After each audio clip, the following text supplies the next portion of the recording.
Du coup, je pense qu'on va commencer et puis les retardataires nous rejoindront au fur et à mesure. Donc moi, c'est Margot de Gézel.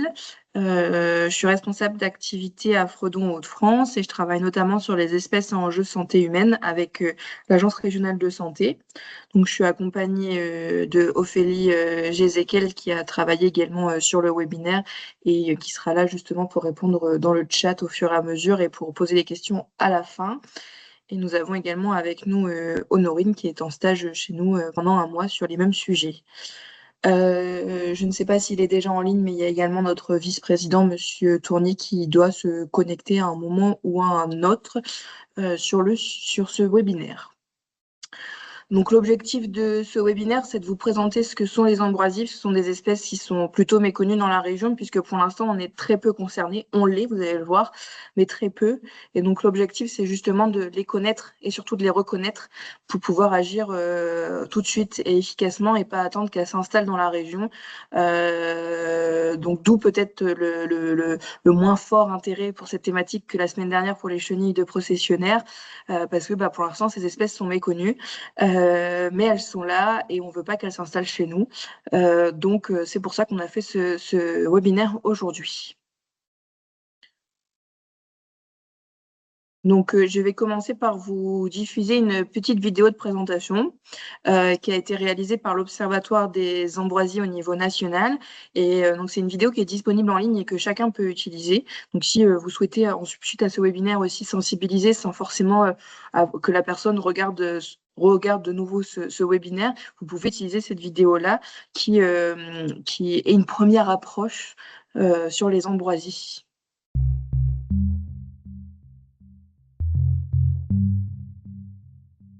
Comment reconnaître l'ambroisie à feuilles d'armoise? Une vidéo réalisée et produite par l'Observatoire des ambroisies, Centre national de ressources œuvrant pour une meilleure gestion des ambroisies sur l'ensemble du territoire français.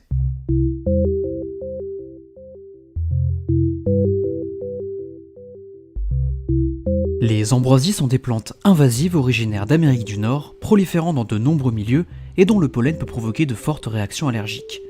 Outre le danger qu'elles constituent pour l'homme, elles représentent aussi une grande menace pour l'agriculture en s'invitant sur certaines parcelles cultivées. Afin d'en limiter la propagation, il faut pouvoir les reconnaître et les éliminer le plus rapidement possible. À travers cette vidéo, nous allons nous intéresser spécifiquement à la reconnaissance de l'ambroisie à feuilles d'armoise, la plus répandue sur le territoire français. L'ambroisie à feuilles d'armoise est une plante annuelle dont les premières plantules sont visibles dès le printemps. Tout au long de sa croissance, elle se développe pour donner, au moment de la floraison, un large buisson pouvant atteindre plus d'1 mètre de haut. D'août à octobre, l'ambroisie produit une grande quantité de pollen très allergisant pour les personnes sensibles. On peut reconnaître l'ambroisie à feuilles d'armoise à l'aide de sa tige rougeâtre et poilue et de ses fleurs regroupées en longs épis de couleur verdâtre à jaune. Aussi, ses feuilles minces et très découpées, opposées à la base de la tige et alternes au niveau du sommet, constituent une clé de reconnaissance essentielle. Attention toutefois à ne pas les confondre avec les feuilles de l'armoise commune. Deux caractéristiques permettent de les différencier. Alors que les feuilles d'ambroisie sont vertes sur chacune de leurs faces et inodores quand on les frotte, les feuilles de l'armoise présentent une face inférieure couleur gris argenté et produisent une odeur quand on les froisse. Ça y est, vous êtes maintenant des as en reconnaissance de l'ambroisie à feuilles d'armoise. Mais bon, maintenant, que faire lorsque l'on en croise une? Bon, déjà, si vous avez un doute, n'hésitez pas à nous contacter directement par mail avec une photographie de la plante en pièces jointes. Une fois reconnue, vous pouvez la signaler sur la plateforme Signalement Ambroisie, ce qui nous permettra d'observer l'évolution de sa répartition sur le territoire. Vous pouvez ensuite vous munir de gants et l'arracher directement, avant de laisser la plante morte au sol afin d'éviter d'en disséminer involontairement les graines. Si la plante est inaccessible, sur une propriété privée, ou si elle est présente en trop grande quantité, vous pouvez simplement la signaler afin que le référent ambroisie de votre commune puisse prendre le relais. Pour en savoir plus, n'hésitez pas à visiter notre site internet ambroisierisque.info ou à nous suivre sur les réseaux sociaux.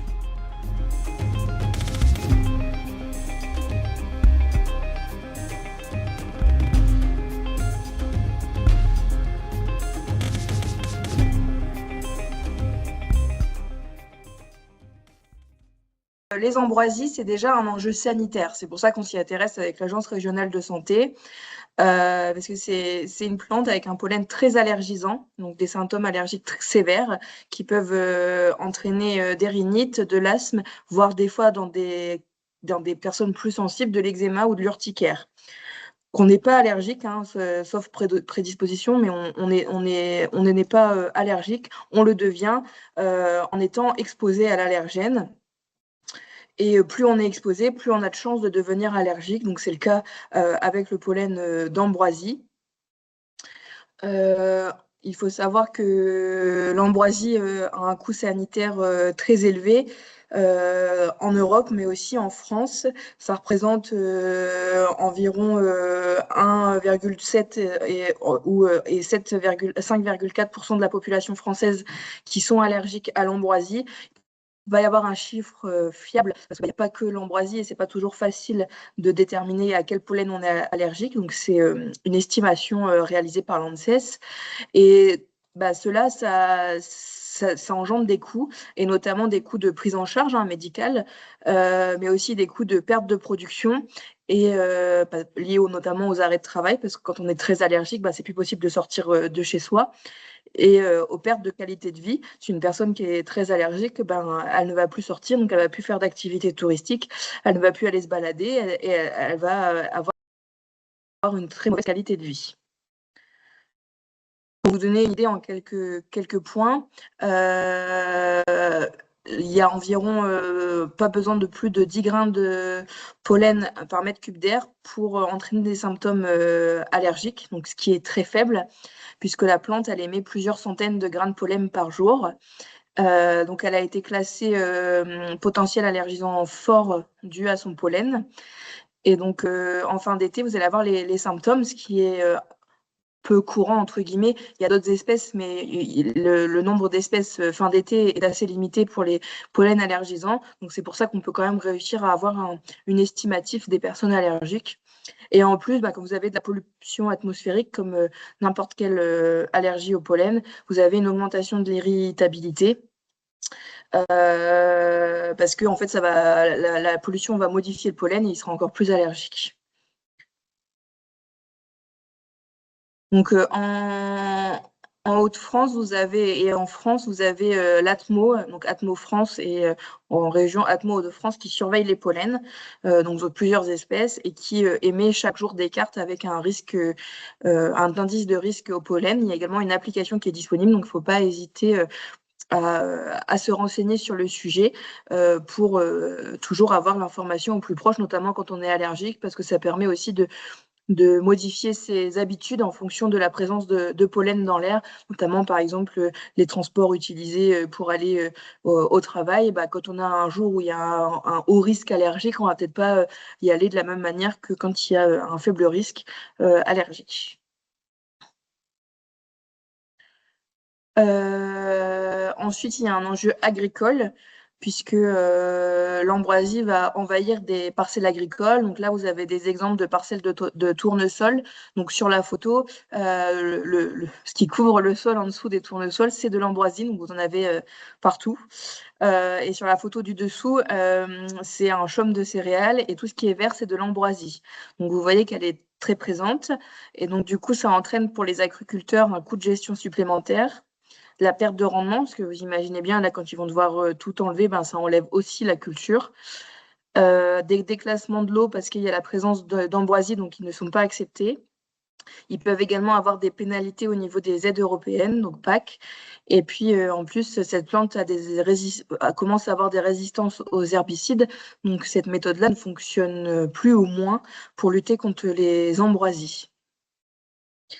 Et toujours avec un enjeu agricole, vous allez avoir l'ambroisie trifide, qui est une ambroisie géante. On va vous décrire les 3 espèces d'ambroisie après, qui a une forte capacité de développement. Donc, vous voyez sur la photo, là, vous avez un tracteur et vous avez des ambroisies derrière. Donc, c'est vraiment une géante.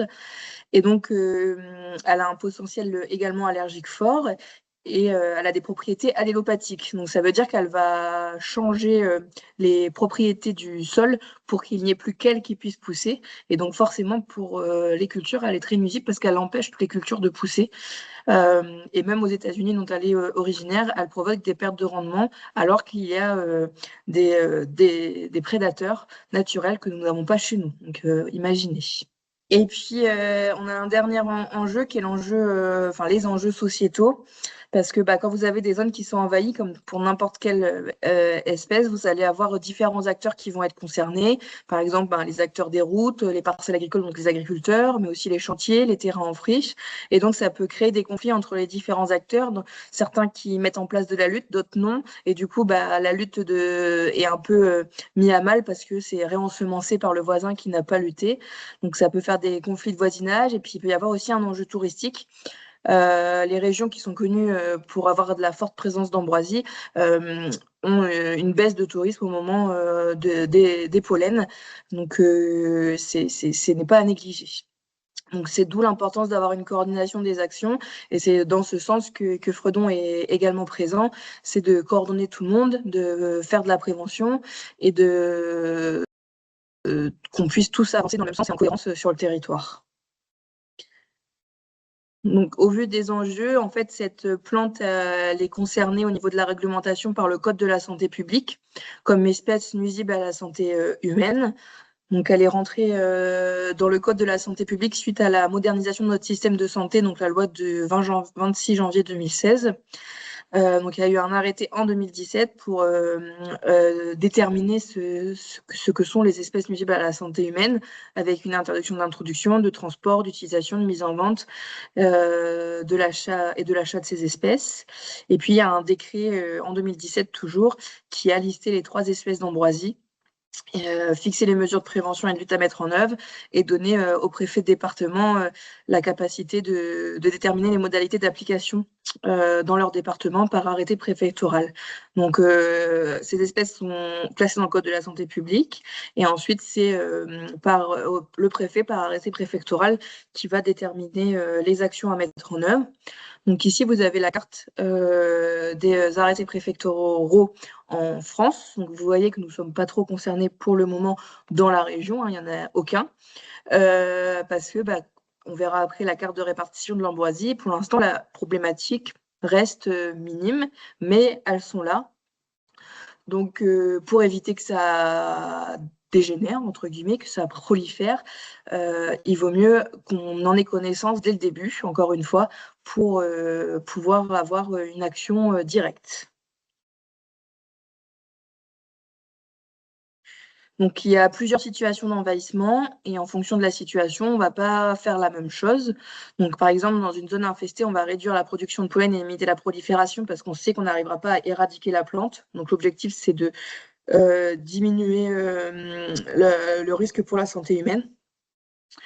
En front de colonisation, ce qu'on pourrait dire pour l'Oise, par exemple, c'est d'éviter la production de graines et d'éradiquer les populations d'ambroisie dès qu'elles apparaissent. Et en zone pas ou peu infestée, ce qui est plutôt le cas dans le reste de la région, c'est de surveiller et d'éradiquer des nouvelles populations d'ambroisie dès qu'elles arrivent. Donc, que ce soit pour l'Oise ou pour les autres départements, on voit que l'objectif, c'est d'éradiquer dès que ces plantes arrivent. Mais encore faut-il savoir les reconnaître pour pouvoir les éradiquer. Alors attention, petit nota bene, on ne pénètre pas sur une propriété privée sans en avoir eu l'accord du propriétaire. Les parcelles agricoles sont des propriétés privées, donc on échange toujours avec les propriétaires avant une intervention de gestion. Pas de mal de le rappeler. Donc nous, en Hauts-de-France, on a d'abord mis un plan de surveillance en place suite à un état des lieux en région, avec 3 objectifs. Un, d'améliorer les connaissances sur l'espèce, en mettant en place des observateurs, ce qu'on appelle des référents sentinelles, et en allant sur le terrain. L'objectif, c'est de savoir exactement où se trouve l'ambroisie dans la région, parce que quand on a pris le sujet en 2020, on pensait qu'il n'y en avait pas dans la région, et puis en fait, quand on cherche, on trouve. Donc l'objectif, c'est vraiment d'avoir la répartition la plus fiable de l'ambroisie en région. Ensuite, de mettre en place des actions d'information et de formation. Donc là, aujourd'hui, par exemple, on fait de l'information, mais aussi des formations auprès des collectivités, des communes, pour mettre en place des référents sur leur territoire qui vont être en capacité déjà de repérer et d'identifier les ambroisies, mais aussi derrière de conseiller le propriétaire sur comment lutter contre l'ambroisie sur son territoire. Et puis enfin, de mettre en place la lutte et d'utiliser les bonnes méthodes de gestion contre l'ambroisie à feuilles d'armoise. Donc voilà, c'était la première partie pour vous mettre un peu le contexte sur les ambroisies. Et maintenant, on va passer à la reconnaissance et la répartition en haut de France.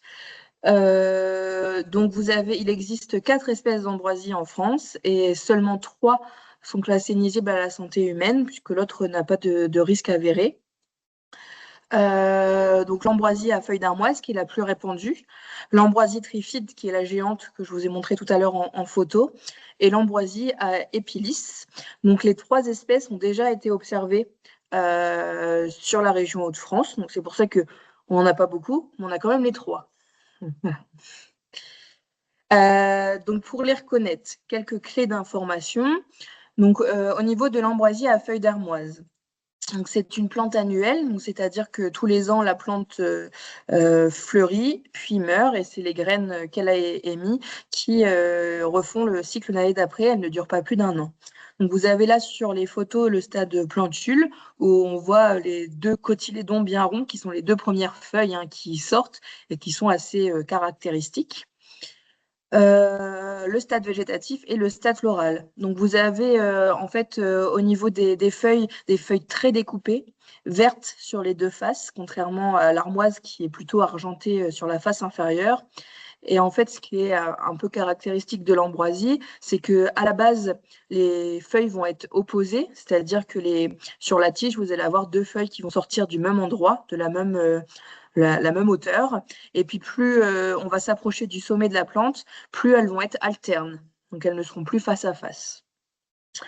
Vous avez des tiges qui vont être dressées, velues, souvent un peu rougeâtres en fin de saison, mais pas forcément au début, et qui vont plutôt avoir un port en buisson, contrairement à l'armoise qui est plutôt sur une tige. Vous avez des fleurs qui sont mâles et femelles sur la même plante et qui vont être dressées en haut de la plante. Donc c'est pareil, c'est assez caractéristique parce qu'elles sont toutes droites dressées en haut de la plante, contrairement à l'armoise qui a tendance un peu à se courber. Et puis c'est une plante du coup qui germe au printemps. Donc vous allez avoir les premières plantules qui vont arriver en avril-mai.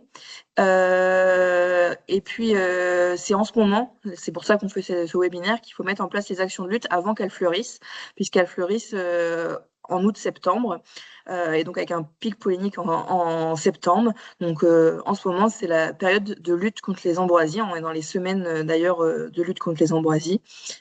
Donc voilà, pour reconnaître l'ambroisie à feuilles d'armoise qui est la plus répandue en région. Ensuite, vous avez l'ambroisie trifide, qui est du coup plus grande, qui peut faire jusqu'à 4 mètres. Donc, c'est toujours une espèce avec des fleurs mâles et femelles sur le même pied, qui vont avoir aussi des feuilles opposées, qui vont avoir 1 à 5 lobes, comme vous voyez là sur l'image, mais souvent c'est 3. Qui vont mesurer 4 à 15 cm de long. Donc, c'est des feuilles beaucoup plus grosses que pour l'ambroisie à feuilles d'armoise. Une tige verte dressée. Et puis, toujours ces fameuses fleurs dressées en haut de la plante, qui sont très caractéristiques de l'ambroisie. Et comme pour l'ambroisie à feuilles d'armoise, vous allez avoir les premières levées au printemps. Donc, celle-ci, avec sa hauteur, on ne peut pas la confondre. Et enfin, vous avez l'ambroisie à épilis. Cette fois-ci, c'est une vivace, contrairement aux 2 autres. Donc, c'est-à-dire qu'elle va survivre plusieurs années. Et ça, elle le doit à une de ses caractéristiques, c'est que elle se reproduit non pas par les graines, contrairement aux 2 autres espèces, mais par les racines. Elle peut faire quelques graines, mais c'est plutôt une multiplication végétative par drageon. Donc vous allez avoir des feuilles gris-vertes opposées de forme variable, plusieurs lobes, comme vous voyez sur la photo. Peut faire jusqu'à 1 mètre de hauteur, donc c'est la plus petite des 3, avec toujours ces fleurs dressées en haut de la plante Et puis, surtout, une reproduction végétative, donc vous allez avoir des drageons. Et cette fois-ci, on va avoir une plante qui émet son pollen plutôt au printemps, début d'été, contrairement aux deux autres ambroisies.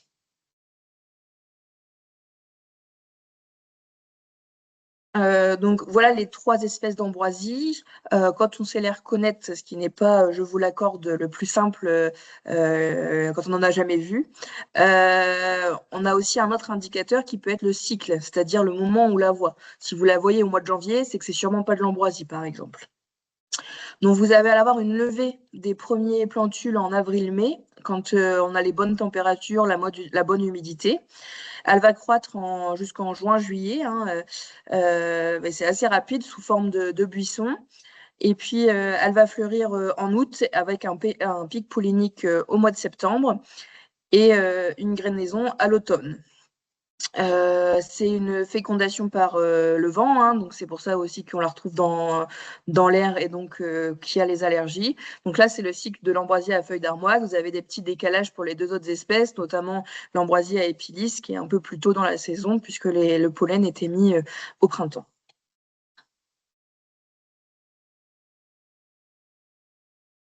Et pour les répartitions, donc là, vous avez les cartes de répartition au niveau national des trois ambroisies. Donc la première, vous avez l'ambroisie à feuilles d'armoise qui, comme vous le voyez, est très présente dans tous les départements de France et plus particulièrement en Auvergne-Rhône-Alpes. Et globalement, après, elle suit la Loire.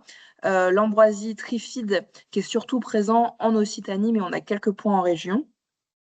Et puis l'ambroisie épilis qui est surtout présente dans le sud de la France en PACA, mais où encore une fois on a quelques points également en région. Il faut savoir que l'ambroisie épilis aime plutôt bien les côtes puisque c'est une espèce qui apprécie le sable. Donc ici vous avez l'historique d'invasion de l'ambroisie à feuilles d'armoise où on voit très clairement que l'un de ses vecteurs de dispersion c'est la Loire, hein, puisqu'on voit se dessiner la Loire au fur et à mesure de l'apparition des points. Donc elle a été introduite de plusieurs manières, mais l'une des manières qui ressort, c'est le fourrage des animaux amené par l'Amérique du Nord dans les années fin 1800, début 1900. Donc, si on fait un zoom sur les Hauts-de-France, vous avez la répartition en Hauts-de-France là sur la carte, avec en bleu clair les zones qu'on n'a pas pu aller prospecter par manque d'informations sur le lieu ou si le lieu n'était pas accessible. En bleu foncé où l'ambroisie n'a pas été retrouvée, donc c'est plutôt une bonne chose. Ça peut être dû à une erreur d'identification ou tout simplement à un arrachage précoce qui a permis de ne pas avoir de production de graines. En rouge, vous avez des ambroisies à feuilles d'armoise qui ont été observées. Vous voyez quelques points dans l'Oise et quelques-uns dans le nord. Il faut savoir que la plus grosse population d'ambroisies à feuilles d'armoise actuellement connue dans les Hauts-de-France se trouve à la Morlaix, dans l'Oise.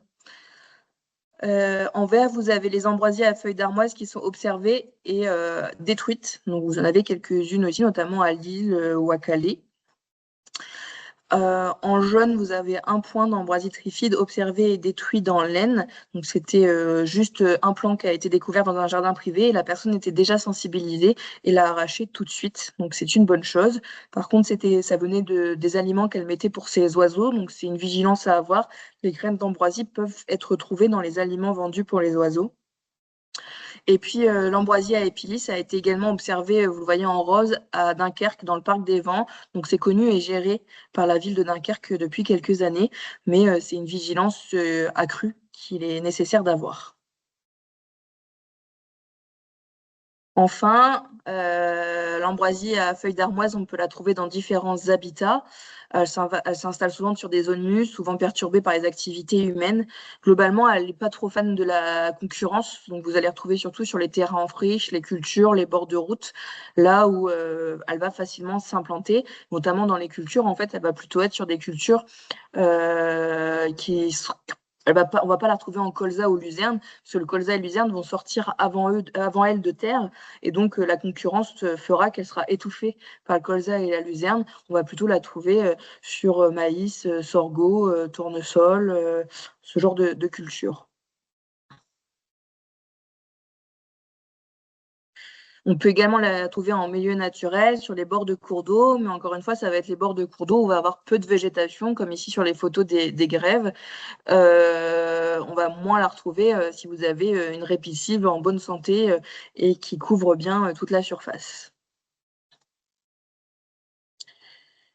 Et donc ces vecteurs de dispersion, on peut en avoir différents, hein, les camions, tracteurs, moissonneuses-basteuses, enfin tous les engins qui travaillent le sol, les sacs de semences qui sont contaminés, les graines pour oiseaux, l'eau, puisque ça a une très bonne flottaison, le compost et les potées fleuries quand on n'a pas connaissance de cette plante, les crans de chaussures ou les bottes, et surtout les transports de terre ou de récoltes d'automne contaminés qui vont contribuer à la dissémination des graines. On la voit régulièrement en fait sur des zones qui ont récemment été construites et où de la terre a été apportée. Donc d'où avoir la vigilance de l'origine des terres quand on fait des travaux, que ce soit des travaux d'espace vert, mais aussi de routes par exemple.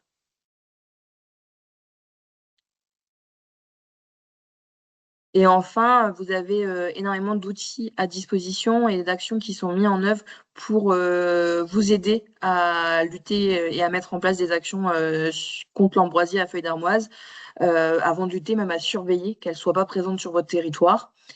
Donc ces actions, elles ont été mises à différentes échelles. Donc vous avez déjà l'Observatoire des ambroisies qui est animé par Fredon France, notre fédération nationale, dont l'objectif est d'informer et de communiquer, de favoriser les actions de coordination, de diffuser la connaissance et surtout de favoriser les actions de prévention, de lutte, d'information et de formation sur l'ensemble des territoires. Donc vous allez avoir énormément d'informations sur ce site. Sur leur site, je vais vous en parler un peu plus après. Ensuite, vous avez le niveau régional avec Fredon Hauts-de-France, nous, donc les coordinateurs, qui vont identifier le réseau d'acteurs, animer ce réseau, partager l'information, quand c'est nécessaire, mettre en place un comité de coordination au niveau départemental, et puis pouvoir relayer les informations de signalement, notamment avec les communes. Et enfin, au niveau communal ou intercommunal, vous avez les référents territoriaux et les sentinelles qui vont être présents pour repérer la présence, participer à la surveillance, informer les personnes et veiller à la mise en place des mesures. Sachant que Fredon est très présente pour faire ces actions-là aussi sur les Hauts-de-France, par rapport au fait qu'on a très peu de signalements et un faible nombre de référents actuellement. Donc, nous sommes présents également et dans tous les cas, nous sommes présents pour accompagner les référents sur ces missions-là. Donc, dans tout ça, quel est le rôle des collectivités? Le maire peut participer aux côtés du préfet des départements à la mise en place des arrêtés préfectoraux. C'est lui qui les fait appliquer sur son territoire.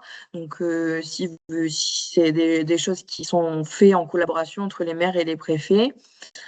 Les collectivités, elles peuvent désigner un ou plusieurs référents. Donc, je vais vous en parler juste après. Et puis, c'est elles qui gèrent le risque ambroisie sur leur terrain, comme c'est des terrains dont elles ont la charge.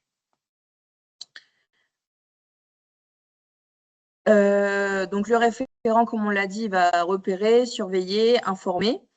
Donc il peut y avoir à la fois des référents territoriaux qui font tout ça, mais on a aussi un autre échelon qui sont les référents vigie ou sentinelles qui vont, eux, simplement faire de la surveillance et du repérage et laisser la main à Fredon ou un autre référent pour le reste. C'est afin d'alléger, parce que c'est pas toujours facile de pouvoir avoir ce rôle de référent dans les communes. Donc il y a également ce type de référents, donc les sentinelles, qui ont une mission un peu plus allégée sur le territoire. Donc les référents, ça peut être à la fois des élus, ça peut être des agents techniques, ça peut être des citoyens volontaires. Il y a toutes sortes de référents qui peuvent être inscrits, mais un référent, c'est inscrit par la commune ou l'intercommunalité. Tout à chacun ne peut pas s'inscrire comme référent. C'est vraiment la commune ou l'intercommunalité qui doit le désigner via un formulaire que vous allez retrouver sur le site de signalement de l'Ambroisie.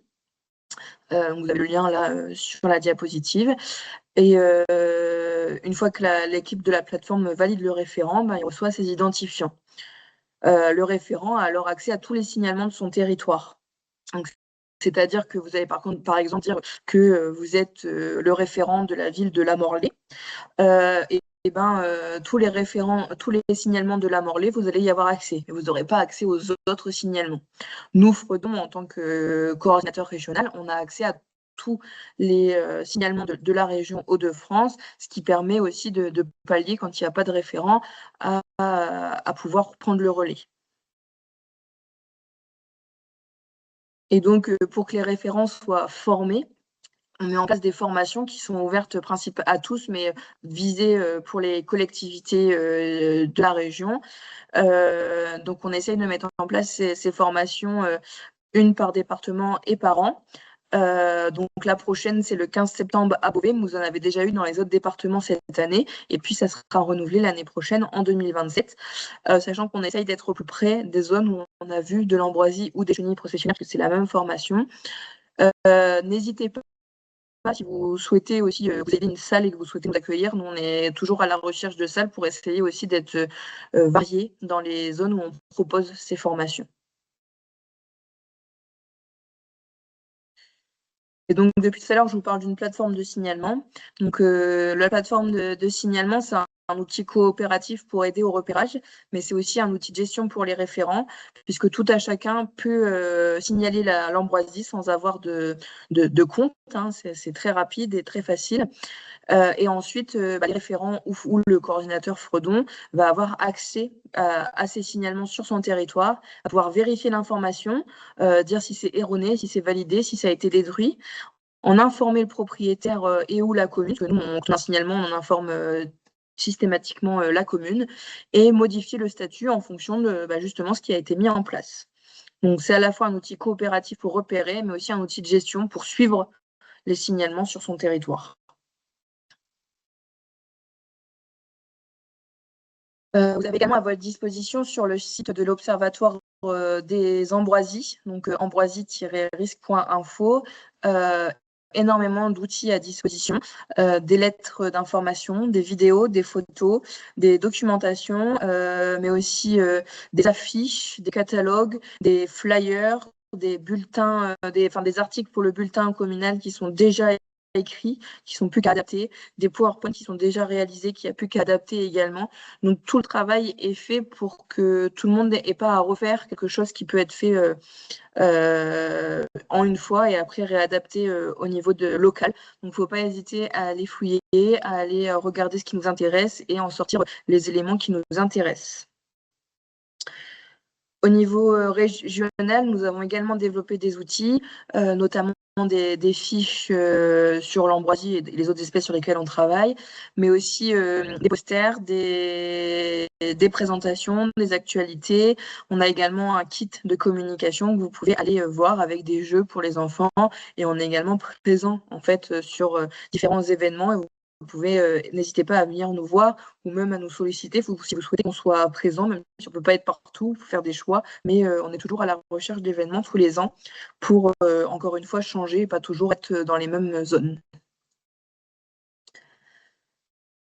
Il existe également un réseau en ligne, donc c'est un groupe Facebook pour les référents ambroisie et plus largement espèces en enjeu santé humaine au niveau national. Et donc ça permet aussi de ne pas se sentir seul et bénéficier du retour d'expérience en direct d'autres référents. Et comme je vous le disais tout à l'heure, aujourd'hui, on est en plein dans la période des journées de lutte contre les ambroisies, puisque c'est le moment. Donc, c'est aussi pour ça qu'on avait choisi de faire ce webinaire à cette période-là. Et donc, c'est à cette période aussi que plein d'autres choses sont mises en place partout en France pour parler ambroisie et lutter contre les ambroisies. Et enfin, on va terminer sur les méthodes de gestion. Alors, on ne rentrera pas dans le détail parce qu'on n'aura pas le temps aujourd'hui, mais c'est des choses qui sont abordées dans les formations si ça vous intéresse de rentrer plus dans le détail ou dans nos outils de com si vous voulez le faire de votre côté. Donc, il y a différentes méthodes de gestion qui sont adaptées en fonction du milieu, parce que vous soyez en milieu agricole ou dans un jardin espace vert, vous n'allez pas du tout mettre en place les mêmes actions. Donc, par exemple, la meilleure méthode quand on peut le mettre en place, c'est le déracinement et l'arrachage manuel, puisque c'est ce qui va éliminer la plante tout de suite. Mais bien sûr, si vous avez des milliers de plants, c'est un peu plus complexe de mettre ça en place. sachant que le déchet, on le laisse sur place pour éviter la dissémination dans d'autres milieux. Il faut juste que la racine soit en dehors de la terre pour être sûr que ça ne reprenne pas. On peut également faire du cerclage ou de la lutte mécanique, donc par exemple de la tonte ou de la fauche, mais par contre la lutte mécanique, il va falloir repasser plusieurs fois parce que la plante va repousser après notre passage. On peut également mettre en place une couverture végétale pour éviter, pour mettre en concurrence la plante et éviter qu'elle repousse. Du pâturage, où on a l'arrivée récente de son prédateur en Auvergne-Rhône-Alpes, donc elle va petit à petit, le prédateur va sûrement remonter avec les pieds d'ambroisie qui sont chez nous. Donc il y a une chrysomèle. Hein. On peut mettre aussi en place du paillage, encore une fois pour cette histoire de concurrence, mais un paillage ça s'entretient bien sûr, hein, c'est pas une solution miracle. Et puis pour les cultures aussi, ça peut être de penser la rotation autrement pour avoir des cultures qui sont plutôt en avance dans l'année et éviter d'avoir la possibilité, laisser la possibilité à l'ambroisie de se développer. Donc c'est plein d'actions qui peuvent être mis en place, mais qui dépendent du milieu où on se trouve, du nombre de pieds d'ambroisie que l'on a et la période à laquelle on est, où on découvre l'ambroisie. Donc, c'est pas aussi facile qu'un tableau comme c'est présenté ici. C'est aussi une réflexion globale. Donc, il ne faut pas hésiter à nous solliciter, à participer à nos formations et à utiliser nos outils pour pouvoir avoir les actions les plus cohérentes. Et enfin, il y a une part de sécurité quand on met en place des actions de lutte parce que c'est une espèce avec un pollen allergisant. Donc déjà, les personnes qui sont sensibles au pollen, on évite de les faire participer à ces actions de gestion. On essaye d'avoir un bon calendrier, c'est-à-dire de le faire avant que les plantes soient en fleurs. Et puis on met des vêtements couvrants. S'il y a présence de pollen, des masques type FFP3. Et on fait toujours ça avec des gants. Il ne faut pas oublier que les pollens peuvent aussi être présents dans les habitats des véhicules. Donc il faut faire attention à ça également. Moi, j'en ai fini avec ma présentation pour là tout de suite. Donc, je vous remercie déjà. Et puis, je suis à votre écoute pour les différentes questions s'il y en a.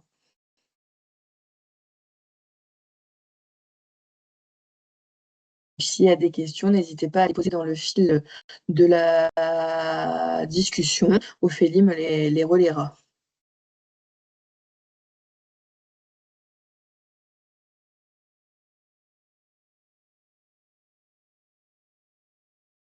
S'il n'y en a pas, c'est pas grave, c'est que c'était clair. Hein. Dans tous les cas, on va attendre quelques minutes au cas où des personnes sont en train d'écrire. Dans tous les cas, nous, on reste disponible à votre écoute si des questions vous viennent après. Vous avez un contact là. Et puis, n'hésitez pas à nous solliciter aussi quand vous nous voyez sur des événements. On échangera avec vous avec plaisir.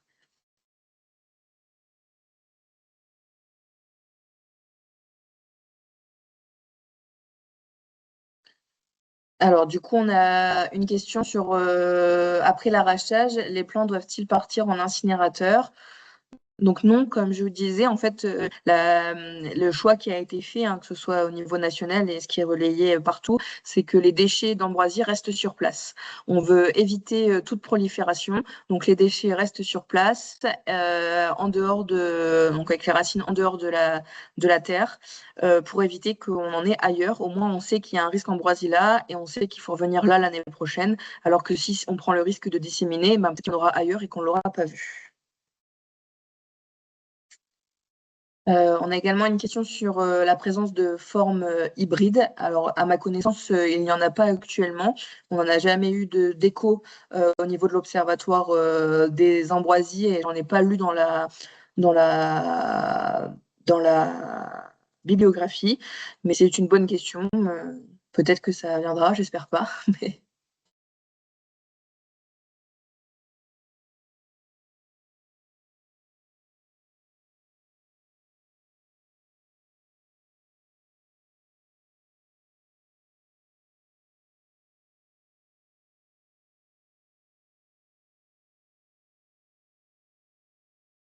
On a une autre question. Est-ce que la plateforme de signalement est ouverte à tous les citoyens? Oui, la plateforme de signalement est ouverte à tous et comme je disais, il n'y a pas besoin de compte. Donc, c'est vraiment tout à chacun qui peut signaler, que ce soit via le lien Internet ou via l'application, puisqu'il y a également une application. Donc, tout le monde peut signaler sur la plateforme de signalement et on n'est pas obligé, même si nous, on préfère pour avoir un contact derrière, de laisser ses coordonnées. C'est pas une obligation. Par contre, ce qui est important, même si encore une fois, c'est pas une obligation, c'est de mettre une photo parce que nous, sans être sûr que c'est de l'ambroisie, on ne confirmera pas le signalement. Soit on va se déplacer sur place, soit on va valider avec photo.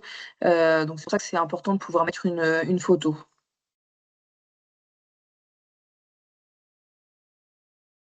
On a une question sur la sensibilisation des déchetteries. Alors effectivement, c'est un grand sujet, les déchetteries, et pas que pour les ambroisies, plus largement pour toutes les espèces exotiques envahissantes. Au niveau régional, vous avez la stratégie régionale espèces exotiques envahissantes, et c'est un des axes de réflexion, la gestion des déchets et la sensibilisation des déchetteries. Donc c'est dans les réflexions et dans les tuyaux pour que ce soit fait, mais malheureusement aujourd'hui, c'est en tout cas pas fait assez, mais c'est dans les axes à travailler dans les prochaines années.